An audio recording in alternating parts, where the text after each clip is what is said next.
If you guys know me, you guys know that I work in Pickering, I live in Pickering, and I invest in Pickering.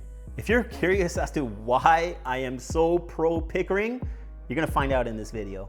Live behind decisions I chose. Peaks feel good and the valleys get low. Chains for the tires in the rain, hail, snows. Like this everywhere that I go, everywhere that I go. Hey everybody, it's Hussein Kabani, your favorite broker. And I want to fill you in a little bit on how I ended up in Pickering and why I decided to stay. So I get asked all the time, like, why didn't you move around? Well, it all started out in Chippewa, believe it or not. And that's basically a little village near Niagara Falls, Ontario. If you kind of follow the falls all the way through, you'll be in Chippewa. So we kind of grew up there. We didn't have much money. If you've watched my other videos, you guys will understand that we collected welfare and it wasn't such a great situation. Not that I knew that at that time. I was a really happy kid, but I didn't understand what money was. But now thinking back about it, like, you understood that you're pretty poor. And then we had the opportunity to move in '92 to Richmond Hill, where there was nonprofit housing. And we wanted to kind of, I guess my parents wanted to get out of this Chippewa, Niagara Falls neighborhood because we were growing up, and put us more into more of a city type place in Richmond Hill. So that's why we actually moved from Chippewa to Richmond Hill, is because it was cheap housing around the same type of community that we were. So we ended up over there. And then that also led me to a lot of thoughts about, like, hey, why are we at the poverty line? Why do we get welfare? Why do we live in nonprofit housing? Why can't we break this and move the ball forward? So I started thinking about all of these things when I was very, very young. And I've always had an idea of, like, home ownership, because my parents used to go around with realtors all the time and look at properties and never buy any of them. You don't understand how many properties I have looked at in St. Catharines, in Niagara Falls, in London, Ontario, and so many other places, and we didn't buy any of them. Yeah, I don't even want to get into that, but the idea is that, hey, I knew I wanted to buy something. And in the last video, I also mentioned, because I hang around with a lot of older people and I got to see their actions and what they were talking about. So when I was like 15, I ended up hanging out with people that were like 28, and they were on a different level. They were buying properties, talking about how they're going to build up equity and whatnot.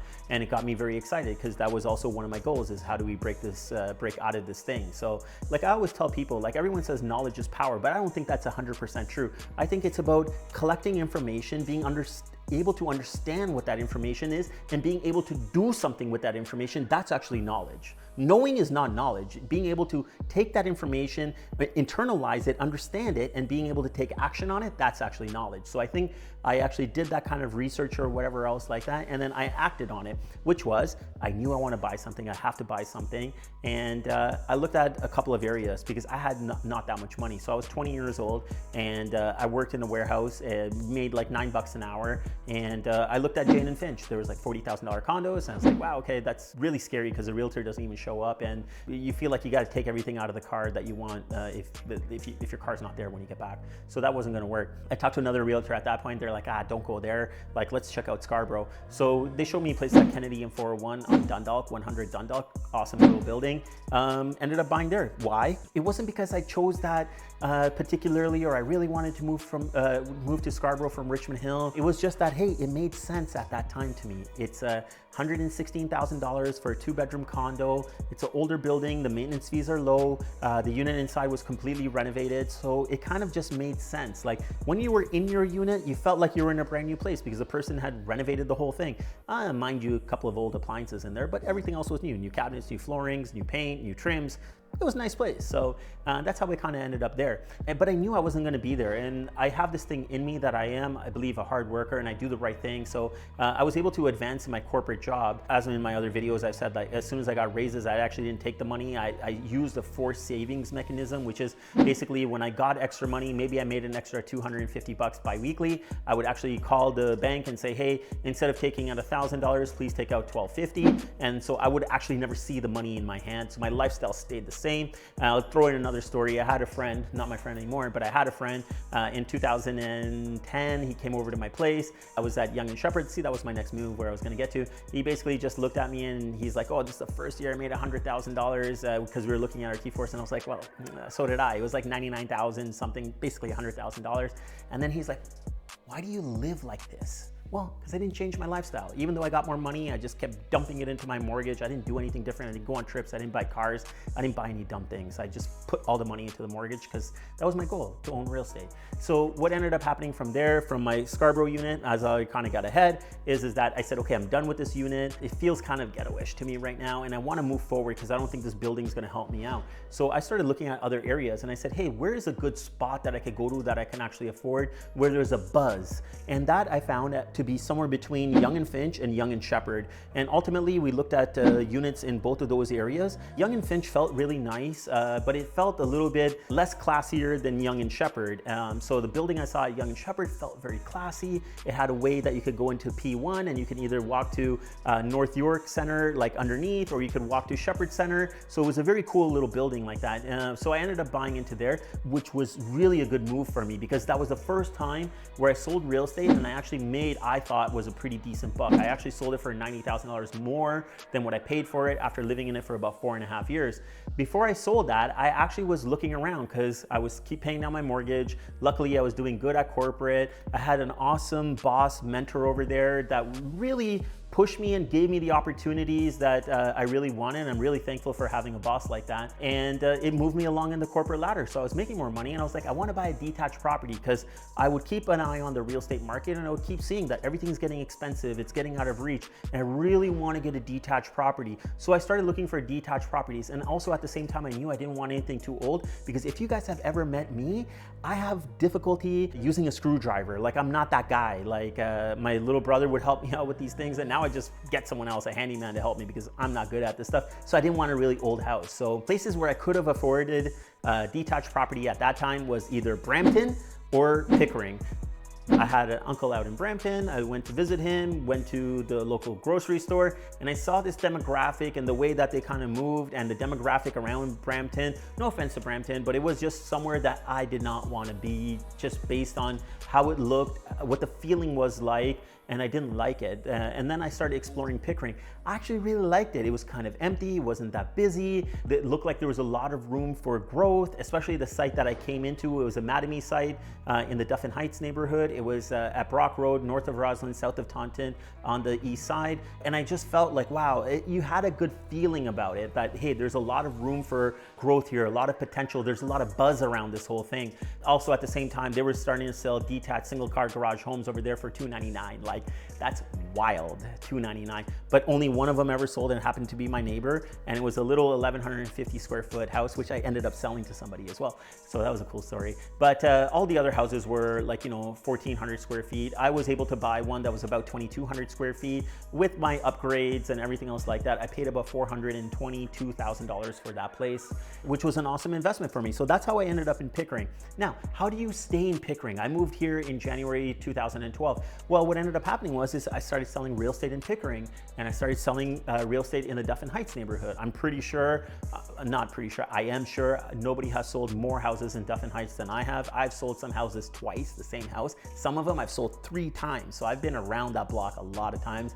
And I guarantee that if you go into Duffin Heights and someone's been there for at least a few years, you knock on that door, ask them who Kabani is, I bet you they know who I am because I'm there. But why did I stick around? Because as I started to live in Pickering, as I saw the people that were coming in, as I started watching the developments, I got very excited about it. And what it led me to realize was, and it was kind of fluke, right? Like my only decision to move to Pickering was I didn't really like how Brampton looked and the people that were there at that time. So and no offense to them, great area and whatnot, but it just wasn't for me. So I moved to Pickering. But what a fluke. Like I ended up really liking it, getting more involved, finding out what was going on around the area. And I realized that, wow, this place is actually set up for the largest residential subdivision in the GTA. Like what a cool thing, because I started looking at land registry and seeing who's buying up the lands, all of the north lands and whatnot. How long have they owned it? What's the infrastructure plan that are going in there? It got me very excited to actually stick around, and I really ended up liking it. So even from that perspective, what I did is that I realized Duffin Heights was changing a little bit. I'm going to be honest with you guys. I moved in January 2012. By 2014, I can tell you that it started to change. We started to see the feelings of it changing,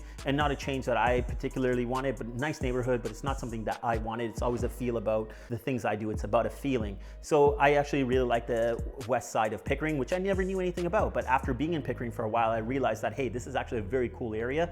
And also because it had certain restrictions, like certain areas in the west end of Pickering, it was already tied up, like it was already built up around. And even if you wanted to knock down a house, like there was very tight restrictions that you had to be in. You had a 75-foot lot, you couldn't divide that in half. If you were on Spruce Hill, you'd have to build out the 75 feet. If you had 100 feet, they might let you, split it in half to at least have a 50-foot lot. But when you start to get under 40-foot lots over there, it wasn't happening. So that gave me a good idea that, hey, the west end of Pickering is really cool and it's really protected and it's going to be a higher value neighborhood. So I like that. I was lucky enough to run into an awesome builder that I still have a relationship with. They're kind of almost like family, I want to say. Louisville Homes, very nice builder. I bought a house off of them on Wind Garden after that. And what an awesome experience that was. I really liked that house. And just before I closed on that, me and an ex-friend of mine ended up buying a property in Oshawa, again in Durham region, because that was only $240,000 when we bought that townhouse over there. So the potential was huge in Durham. Even I didn't want to sell that property. I've made a video about this. He blocked me on all kind of social media. I don't mind sharing that with you guys because I shared this story. But we, for one reason or another, we sold it at 400 and something. So we did realize a decent profit on it. But right now that same property is still worth like $700,000, which is wild if we had kept it. But see, that was a good investment. And then after that, I actually took all of my money, I'm telling you, to the penny of what the lawyer gave me. I transferred it into a different account and reinvested that into the Seton community when it released in 2015. Again, Pickering. I freaking love Pickering. I bought that townhouse there for like $340,000. Right now, I gotta believe, even with the market being where it is at right now, it's gotta be at least a $750,000, $800,000 place right now. So it's a very cool thing. So it still had that growth for me. And again, I kept getting excited about Pickering because there was opportunities in Pickering that I couldn't find anywhere else. Another reason I realized why that was is because if you look at where the growth of the GTA came from, it came from downtown, then it went to Midtown, then it went to Richmond Hill, and then started to spread to Aurora. Well, guess what? That started to feel like it's far from the downtown core. Then we started to see the west blow up and people avoided the east because of the nuclear power plant. Even when the east started to grow, we started to see it grow from Oshawa and work its way back in because people avoided Pickering. I thought this was a freaking gold mine because it was untapped potential. So even in like 2017, I had an opportunity to buy a commercial, a condo industrial unit on Clements Road, which I thought was freaking awesome. At that time, I had an office at Remax and I was trying to do our own in-house staging. I had a couple of storage lockers. I was like, this thing is brilliant. I bought that thing for $161,000. Where are you even gonna get that? Your down payment would be higher on something like that right now if you went to buy it. Do you know what I mean? It was unreal to be able to buy a 1,256 square foot industrial condo unit. And right now that thing's gotta be worth closer to $600,000. And I bought it in 2017. So you see, I was seeing the growth about what was gonna end up happening over here. Even after that, I've bought other properties into Pickering. And I guess here's the bottom line. The bottom line is I continue to see potential in Durham region. We even have land holdings with two awesome partners I have. We own land on Kingston Road. We bought another 66 acres out in Newtonville, again, kind of Durham region. We really believe in this area over here and what is actually going to be happening. Look guys, everything is not rosy. It has its downsides as well. People tell me all the time about the nuclear power plant. I might come back to that is that I'd rather be in Pickering because I'll be dead right away. Yeah, I'll be glowing green out there. So I don't know if I want that. It's just a joke. Hey, like it's going to affect us for sure if something goes wrong. It has a very strong safety record. I'm not too concerned about it. So, but it's to everyone else's taste, right? And the other thing that we get challenged on all the time is like the property taxes. Yeah, the property taxes here are high. It sucks. But guess what? To buy in is a lot lower than anywhere else in the GTA. And the thing is that we still have a lot of land available, a lot of construction happening, a lot of people wanting to come into this area, and a lot of cool things happening where other places have developed and you're already paying the cost for those properties where it's already been developed. We have like nothing like a downtown. Right now with PCC coming into the Pickering Mall, that is going to be an awesome complex. Again, that's another spot I bought into because I believe in it. I'm nuts. Like, why would I spend, I don't know, I think it was like $760,000 on 2 bedrooms, 2 washrooms, parking in it, and not even locker actually yet because I don't even think they've assigned it. But $760,000 for a future price over here because I believe in it. That's going to become like a hub over there of what is going to be happening. Hopefully, like we'll be around to see all of these things. It's a big, long plan. Like right now they're starting with like 2 buildings. buildings. The plan is to do 10 buildings and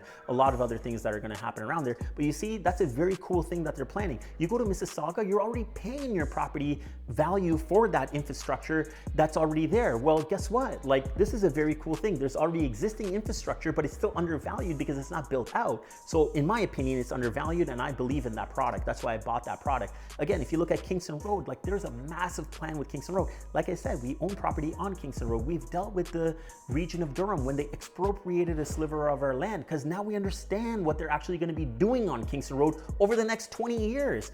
I know I'm crazy and I sound all hyped up about it, but we've done our research. I understand what is going to be happening. Is everything crystal clear? Is it all going to happen? No, but there's a lot of hype and excitement, and I just don't find another region that is doing all of these things. I mean, can things be better? Absolutely. Is this one of the best opportunities I see right now? 100%. I don't think I would be shifting anywhere else. I don't own real estate outside of Durham. Maybe that's a stupid thing on my part, but I don't. Actually, all the real estate we own, I don't know, maybe about 10 pieces or so, it's all in Durham because I believe in it.